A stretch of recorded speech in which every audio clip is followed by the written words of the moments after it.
I still remember the day in school when our teacher told us that the world population had become 3 billion people. And that was in 1960. And I'm going to talk now how world population has changed from that year and into the future.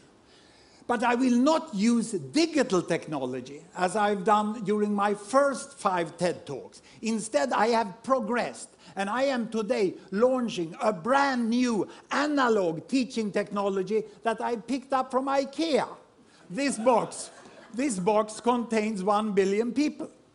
And our teacher told us that the industrialized world, 1960, had 1 billion people.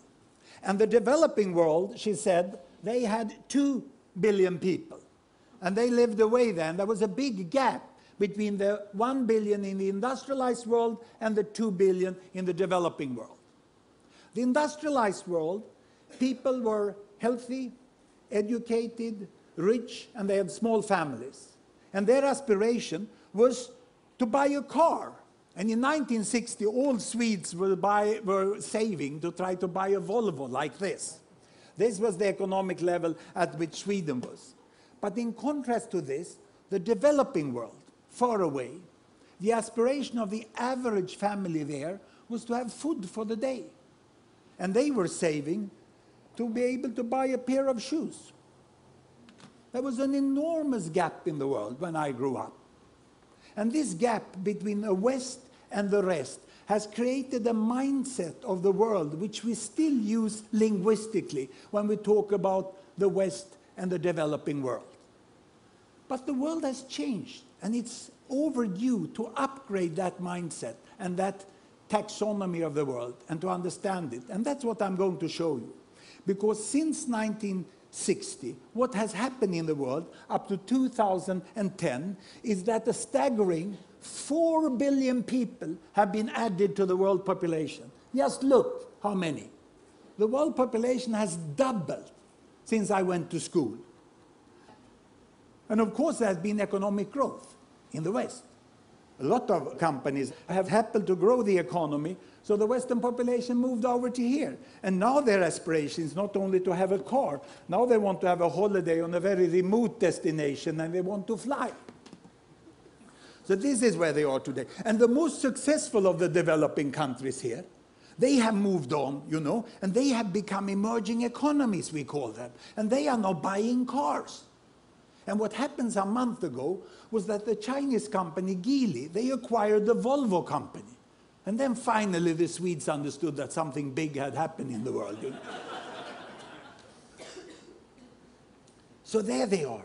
And the tragedy is that the 2 billion over here that is struggling for food and shoes, they are still almost as poor as they were 50 years ago. The new thing is that we have the biggest pile of billions, the 3 billions here, which are also becoming emerging economies. Because they are quite healthy, relatively well educated, and they already also have 2 to 3 children per woman, as those have. And their aspiration now is, of course, to buy a bicycle. And then later on, they would like to have a motorbike also. But this is the world we have today. No longer any gap. But the distance from the poorest here, the very poorest, to the very richest over here, is wider than ever. But there is a continuous world from walking, biking, driving, flying. There are people on all levels, and most people tend to be somewhere in the middle. This is the new world we have today, in 2010. And what will happen in the future? Well, I'm going to project into 2050. I was in Shanghai recently, and I listened to what's happening in China, and it's pretty sure that they will catch up, just as Japan did. All the projections. This one will grow with 1 to 2 or 3%, and this grows with 7, 8, and then they will land up here. They will start flying. And these lower middle income countries, the emerging economies, they will also forge forwards economically. And if, but only if, we invest in the right green technology so that we can avoid severe climate change and energy can still be relatively cheap, then they will move all the way up here. And they will start to buy electric cars, isn't it? This is what we will find there. So what about the poorest 2 billion? What about the poorest 2 billion here? Will they move on? Well, here population comes in, because there we already have 2 to 3 children per woman, family planning is widely used, and population growth is coming to an end. Here population is growing. So these 2 billions will in the next decades increase to 3 billions, and then will thereafter increase to 4 billions. There is nothing but the nuclear war of a kind we've never seen that can stop this from happening, because we already have this in process. But if, and only if, they get out of poverty, they get education, they get improved child survival, they can buy a bicycle and a cell phone and come here, then population growth will stop up there in 2050. We cannot have people on this level looking for food and shoes, because then we get continued population growth. And let me show you why, by converting back to the old-time digital technology. Here I have on the screen my country bubbles. Every bubble is a country, the size is population, the colors show the continent, the yellow one there is the Americas, dark blue is Africa, brown is Europe, green is Middle East, and this light blue is South Asia, that's India, and this is China, size is population. Here I have children per woman, 2 children, 4 children, 6 children, 8 children, big families, small families. The year is 1960, and down here child survival. The percentage of children surviving childhood up to starting school, 60%, 70%, 80%, 90%, and almost 100%, as we have today in the wealthiest and healthiest countries.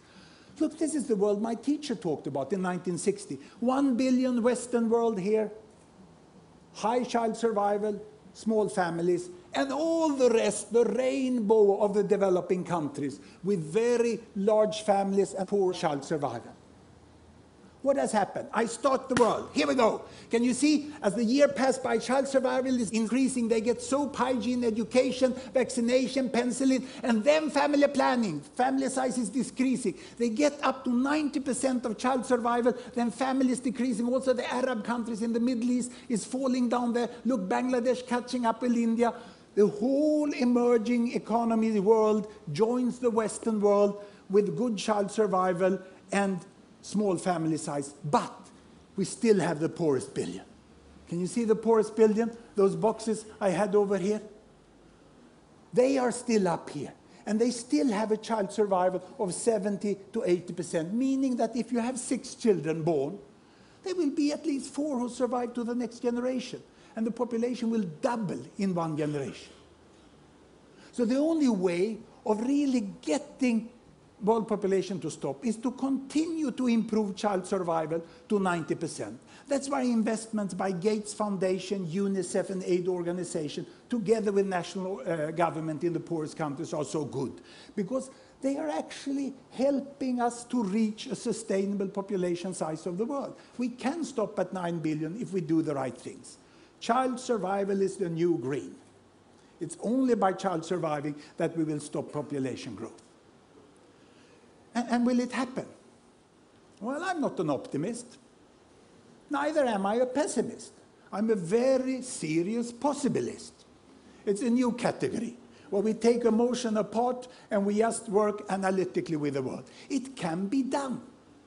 We can have a much more just world with green technology and with investments to alleviate poverty and global governance. The world can become like this. And look at the position of the Old West. Remember when this blue box was all alone, leading the world, living its own life? This will not happen. The role of the Old West in the New World is to become the foundation of the modern world.